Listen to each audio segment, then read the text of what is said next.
Hey guys, one topic that comes up in the Parkinson's community pretty regularly is Parkinsonisms, also called atypical Parkinson's or Parkinson's plus. It's all the same thing, and they're all form of the umbrella of Parkinsonisms and Parkinson's disease that I have myself. The idiopathic Parkinson's that I have is actually part of Parkinsonisms. And there's a lot of confusion, there's a lot of misunderstanding about it. So about a year ago, I did a video series on Parkinsonisms, which I thought was pretty good, about 8 videos in length. But the problem is that they're all now scattered around in my social media feed, and you have to go find them. So what I did was I pulled all these together out of TikTok, and unfortunately got the annoying little watermark on those. But I have now put them into one video back to back to back here. And as you're about to see, my take on each one of these Parkinsonisms, and hopefully this will be a benefit to some people, because it's really hard to find some of the information on some of these conditions, and it's my hope and desire that this will help some people. So guys, sit back and watch carefully. This is my take on Parkinsonisms. If you have any questions or comments, leave them down below. This was rather exhaustive. I did my research through Johns Hopkins University, the Cleveland Clinic, Parkinson's Foundation, Davis Finney Foundation, a lot of other great resources, and I think this is pretty good. It's not perfect. I'm no doctor, but I think this gives a pretty good definition and telling of what each of these conditions are. So this is my video on Parkinsonisms. Hey guys, a little bit longer video today because I wanted to get into something a little bit more. I talked previously about Lewy body dementia in relation to Robin Williams and talked about a term called Parkinsonisms. Okay, and I wanted to define that a little more. And what I'm going to do is I'm going to talk about it today, and then later I'm going to be posting about each one of these individually. Now, Parkinson's disease itself is a Parkinsonism, and a Parkinsonism is a series of conditions that have Parkinson's-like symptoms, like with your tremor, with your bradykinesia, balance issues, rigidity, things like that. Okay. Now, so Parkinson's disease actually is a Parkinsonism, and 85% of people with Parkinsonism have Parkinson's disease. This stereotypical garden variety Parkinson's like I've got, they call that idiopathic Parkinson's. That's kind of the one everybody thinks about, okay? But there are other Parkinsonisms out there as well. I mentioned Lewy body dementia, or it's also called dementia with Lewy bodies, okay? And that is a serious condition. That's the one that Robin Williams was diagnosed with after his passing. And we'll talk about that. That is a really heavy subject, and I want to talk about that more in length, but that's to come. There's also a condition called progressive supranuclear palsy. Okay, that's another Parkinsonism. That's actually what Linda Ronstadt has been diagnosed with, and we'll talk about that more later. There's also MSA, or multiple system atrophy, and that's another one that we'll talk about more at length. And then cortical basal syndrome. Those are the 4 basic ones that we think about when we think of Parkinsonisms. Lewy body dementia, progressive supranuclear palsy, MSA, or multiple system atrophy, or in cortical basal syndrome. So those are the 4 primary ones. There's a couple more. One is a drug-induced Parkinson's, and another one is vascular Parkinsonisms, and we'll cover those. But basically, those 4 I want to talk about a little bit more in length. Those will be in future posts to come. But I just wanted to get that out there, guys, because I'm kind of looking into those more. There's a lot of misunderstanding and a lot of questions about that stuff. And I thought this would be stuff you might appreciate hearing and learning and understanding. So watch for those additional videos to come.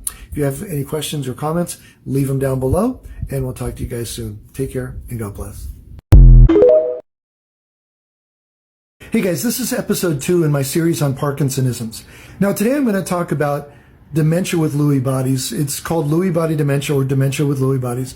And really what causes it is there is a gathering or a clustering of proteins in the brain that keeps the brain from functioning appropriately or properly.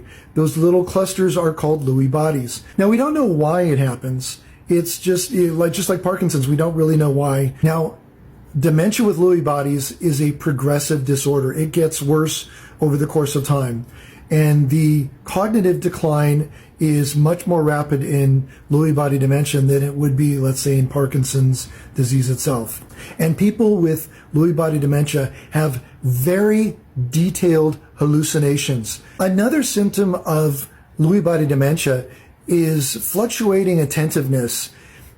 People with Lewy body dementia can look like they're in a fog, looking off into space, and really not even aware or seemingly aware of what's going on around them. And that can last for hours or even days. And then in a short amount of time, it can be like a light switch is on and they're lucid and they're talking and their alertness is up to speed with where they've always been, at least seemingly so. Another symptom of Parkinsonisms that are non-Parkinson's is that levodopa will work for only a short time or not at all. So levodopa sometimes is given to somebody with other Parkinsonisms, and it might help for a time, even up to like a year, but it won't help in the long term. It'll actually stop helping or it won't help at all. There's really no official way to diagnose Lewy body dementia except for during an autopsy, when they can get conclusive evidence through an autopsy. Unfortunately, life expectancy after diagnosis with Lewy body dementia is only 8 to 10 years. Hey, if you want to know the difference between dementia with Lewy bodies and Parkinson's dementia, I actually, back in May, duetted Movement Disorder Doc, and I'm going to tag him below. The very quick explanation is if you have Lewy body dementia, your dementia and your cognitive decline will happen first. And then afterwards, you will experience movement issues, motor issues like tremor, rigidity, things like that, bradykinesia. If you have Parkinson's, you experience those things first, the movement disorder first, and then usually years later, you experience dementia. Hopefully that helps, but if you have questions or comments, leave them down below. My resource material or references, I'll put in the comments down below. We'll continue on with episode 3 coming up soon, and we'll talk about progressive supranuclear palsy. Guys, take care. God bless. Today we're going to talk about part 3 of our series on Parkinsonisms, and today we're going to talk about progressive supranuclear palsy. What does progressive supranuclear palsy mean? So progressive means that the condition is progressive. It gets worse over time. Supranuclear has to do with the fact that this part where this occurs in the brain is just above the nuclei of the brain. So it's supranuclear. And palsy means like a loss of strength, inability in the muscles of the body. So progressive supranuclear palsy. Now, when progressive supranuclear palsy comes on a person, it can obviously be confused for Parkinson's because it is a Parkinsonism, and some of the symptoms that are experienced are Parkinson's-like. Usually one of the first symptoms that happens is a loss of balance, which with people with Parkinson's, we lose balance too. But also there tends to be an experience of losing an ability to focus the eyes, or you actually lose the ability to control your eyes to some extent. And that's a significant difference than with Parkinson's. Another thing that PSP is confused for is an inner ear infection because of the whole balance issue. Early signs of PSP, and I'm going to read these because I can't memorize them, are becoming more forgetful and cranky, having unusual outbursts like crying or laughing at unexpected times, becoming angry for no real reason, tremors in the hands, trouble controlling eye movements, blurred vision, slurred speech, trouble swallowing, dementia, depression, trouble directing your eyes where you want them to go, inability to control the eyelids, such as unwanted blinking or unable to open your eyes, and then trouble holding someone's gaze. So usually diagnosis comes through ruling other things out first to get to the diagnosis of PSP. Progressive supranuclear palsy is rare, and it's also more common in men than in women, although I don't have statistics like what the ratios are.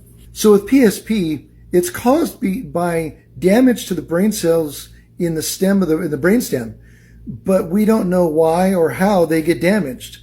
Now, there's no known cure for PSP, and again, we don't even know why or how it really happens, but there is no treating PSP. There's only trying to manage its symptoms. One of the leading causes of death with PSP is aspiration pneumonia similar to with Parkinson's. So there you have it. It's a rare condition. It's one of the Parkinsonisms. No cure. We don't know what causes it.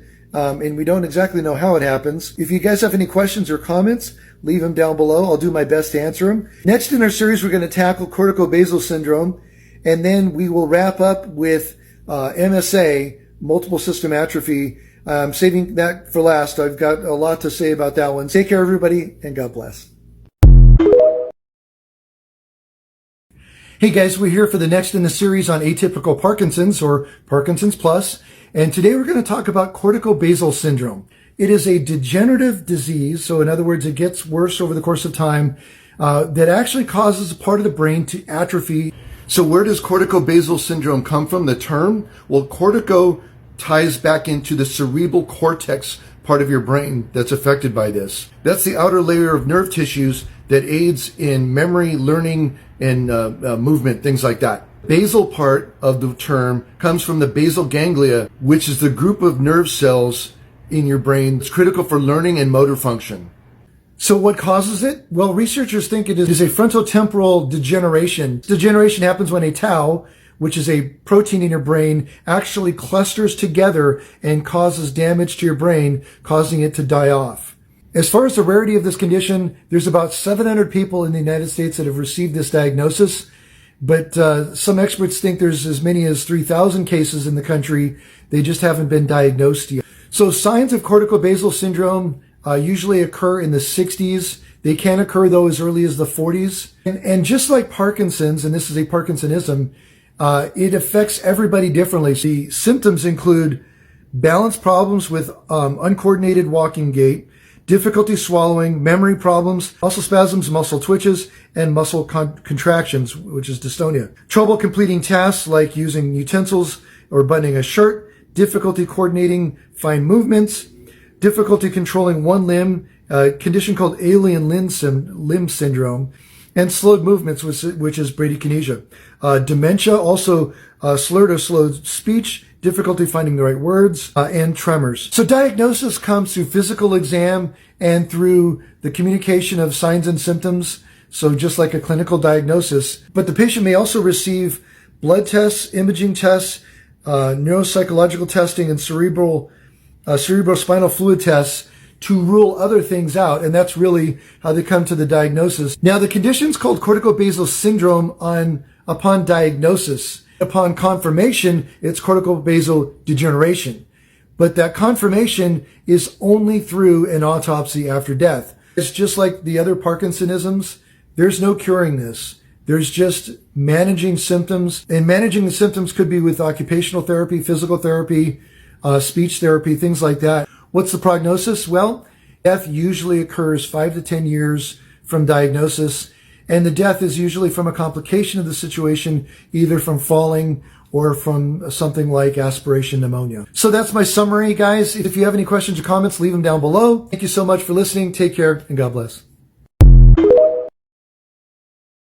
In talking through the atypical Parkinsonisms, or the Parkinson's Plus syndromes that we've been talking about, I've done my best to present you with information that's good and informative and helpful. I've taken information from websites, from scientific journals, from medical journals, from Johns Hopkins University, Cleveland Clinic, Parkinson's Foundation, Davis Finney Foundation, different websites, and pulled things together. I've pulled stuff off podcasts, and tried to learn as much as I could and give you the information I felt was beneficial for you. There's certainly a feeling of inadequacy in doing this, because I do not have Parkinson's Plus. I have Parkinson's. I don't have one of these other conditions. And these other conditions have so many more complications. And guys, when I come to the final Parkinson's Plus, MSA, or multiple system atrophy, that inadequacy is even more heightened. And so I have done my best to present you with information that's helpful and beneficial. But with this condition, MSA, I really, really feel inadequate to discuss this appropriately in a way that would do it justice. So I've enlisted the help of Austin Crawford. You may know him on TikTok as Fighting MSA, and on Instagram it's a similar, I think it's Austin Crawford Fighting MSA, something like that. We'll get it on there. But Austin, there is no better person to talk about MSA than Austin. He's a fantastic guy.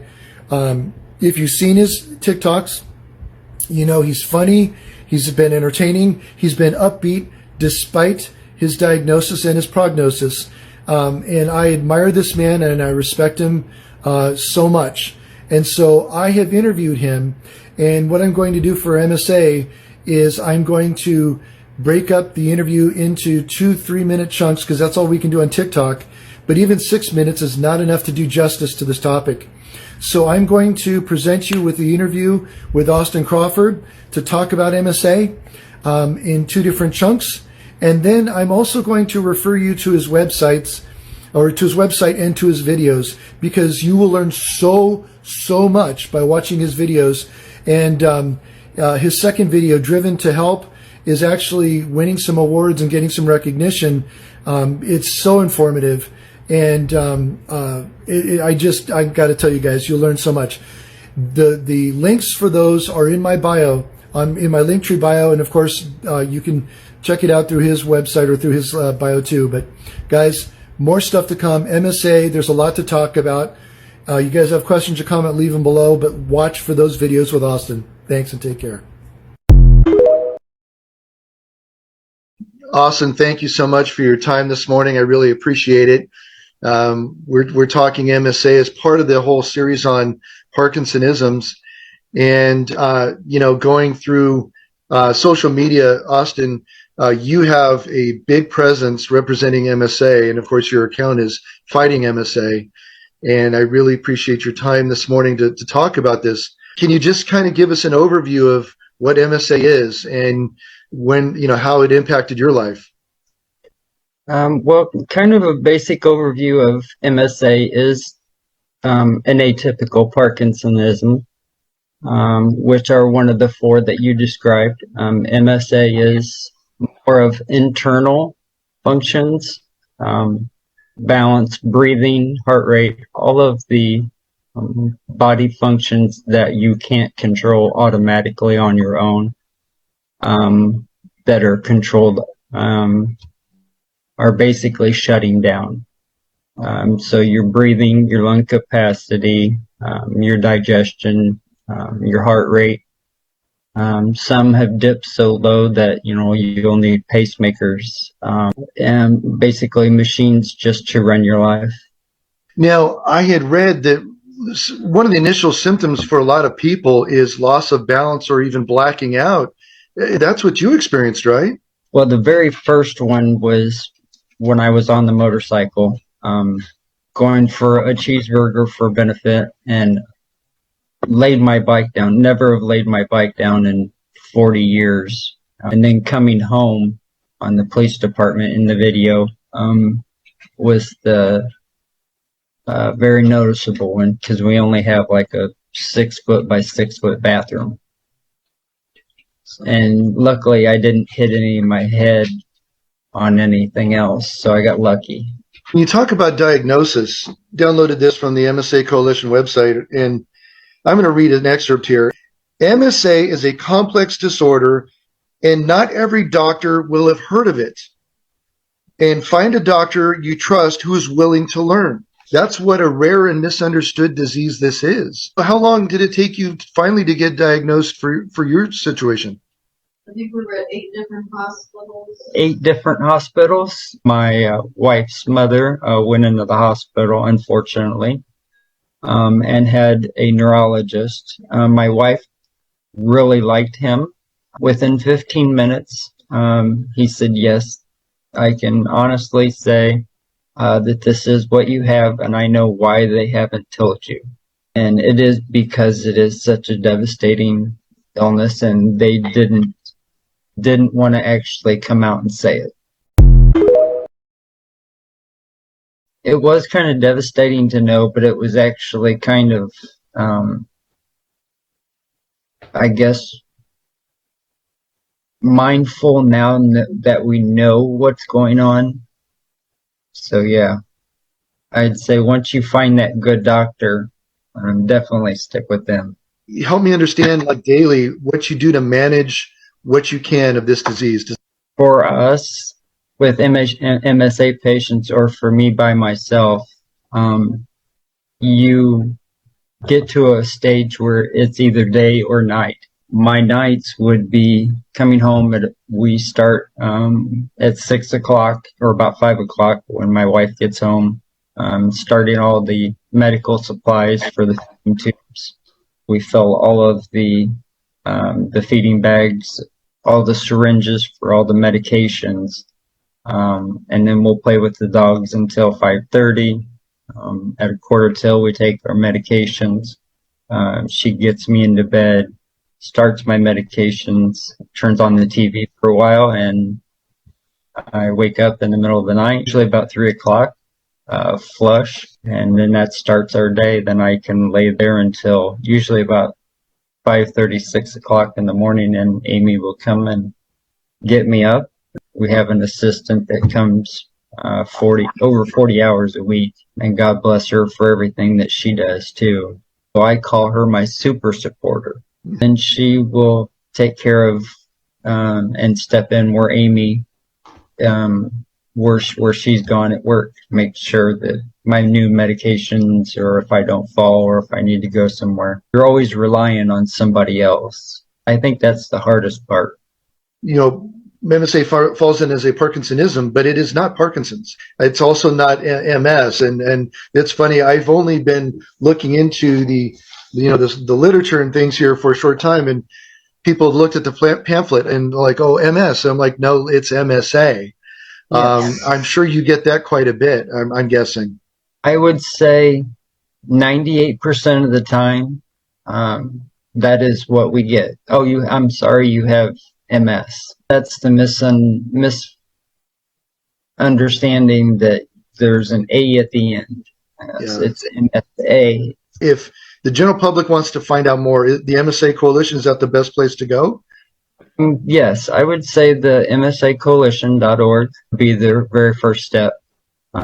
We have a website ourselves. It's just Fighting MSA, and that just covers the first film and the second film, and the little merch, and then a little bit about MSA and our story.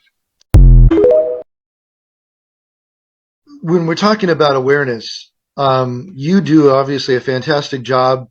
You have a video out on YouTube. Well, actually, we do have 2 videos. Yeah, well, that's true. Yes.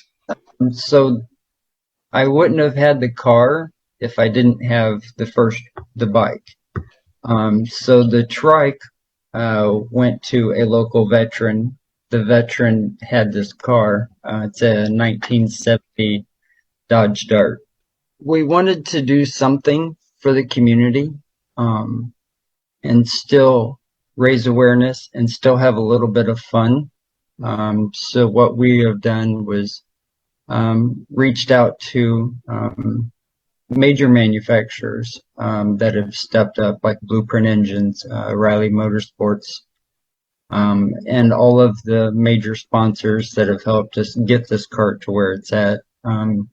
So we can raffle it off to purchase more wheelchairs for those that can't afford it. I put a 408 stroker crate motor in it. It's dynoed 498.2 horse. Yeah, a little insane. And we won't say what the foot-pound torque is, but it's a lot. And that's through Blueprint Engines because they believe in our cause. What is the one thing you would like everybody to take away about MSA? What would you like us to understand as we try and understand this condition more? That's actually a good question, and it'll be a very deep answer. With MSA, a lot of patients do end up taking their lives because of it being so horrendous on them with pain. So I would say if you know that person, maybe take an extra couple minutes and just say, hey, how you doing? Was thinking of you. because down the road you will not be able to speak, and they're not going to be able to answer back. Mm. And that's where I'm actually unfortunately heading, because I am losing my voice. Well, really want to say from all of us that are watching you, online, we're here to support you. I pray for you, and I know you've got a lot going on, man. But you let us into your home every day, and we do appreciate that. And I kind of feel like I've known you, even though I don't know you. So I really do appreciate that, man.